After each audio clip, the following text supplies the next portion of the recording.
Bring it on. Bernie Sanders launches horrific impeachment call on Trump. He'll regret this, by the TeaParty.org.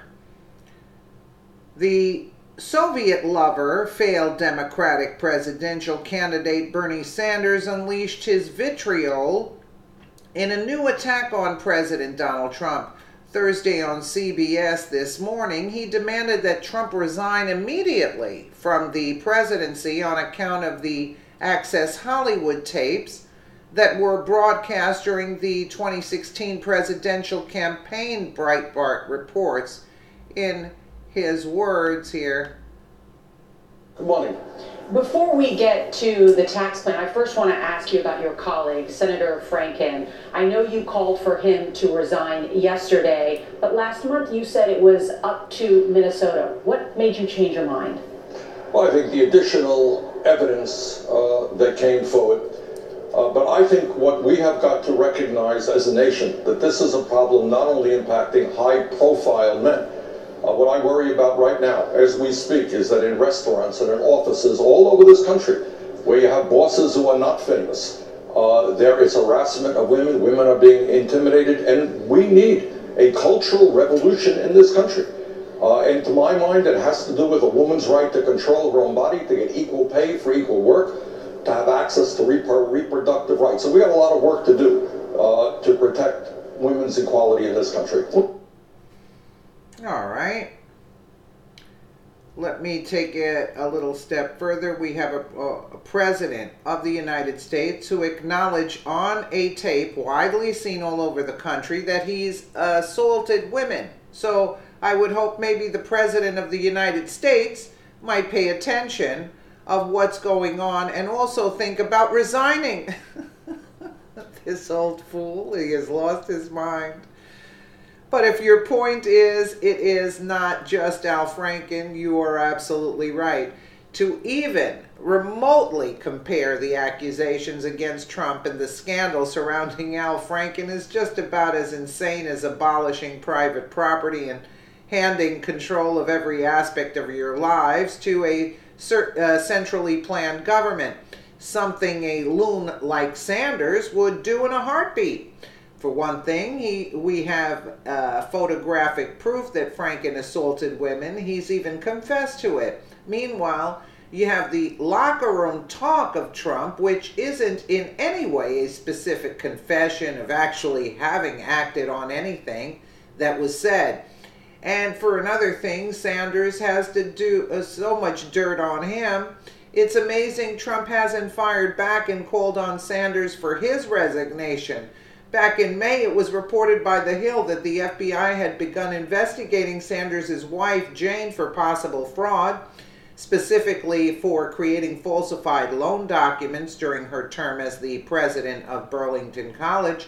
Although Sanders was one of the senators this week who joined the Senate's call for Franken's resignation, he was singing a very different tune not just a month ago. Back then, AOL.com reported that he was dodging questions about Franken and whether he should resign.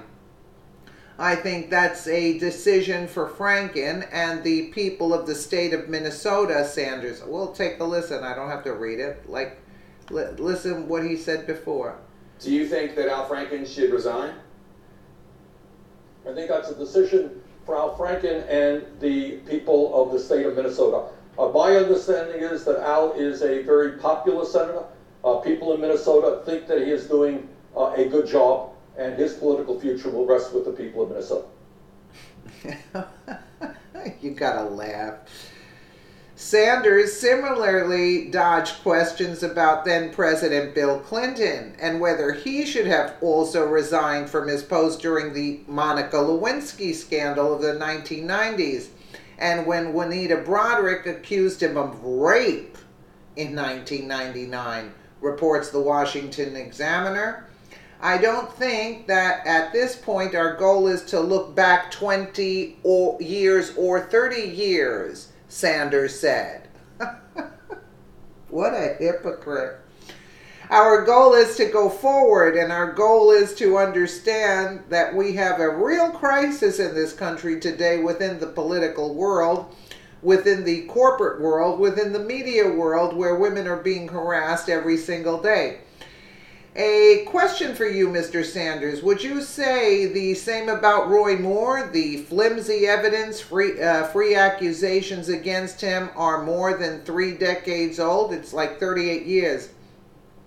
He told MSNBC's Chris Hayes, "Let us hope that he will not be my colleague or anybody else's colleague." You know, I think you have heard, Chris, that there are a number of Republicans who are saying that at this particular time, given these horrific, horrific, mind you, Bill Clinton, we're talking about rape, actual rape,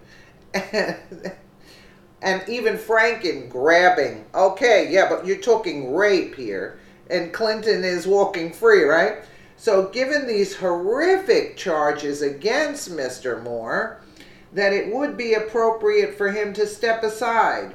Yet despite his obvious hesitation to judge members just a little bit to the right of Lenina and Marx, Lenin, I would assume, okay, Sanders had the gall to call for a cultural revolution, quote, in the name of protecting and empowering women. What I worry about right now as I speak is that in restaurants and offices all over the country where you have bosses that are not famous, there is harassment. Women are being intimidated, and we need a cultural revolution in this country, he said. For not actually being a member of the Democratic Party, Sanders' mouth sure does go paralyzed whenever he has to bear criticism on the neoliberal corporate Democrats he spent his whole life campaign rallying against. Zip up your pants, old man. Your hypocrisy is showing. I mean, you know, you gotta laugh at some point, really.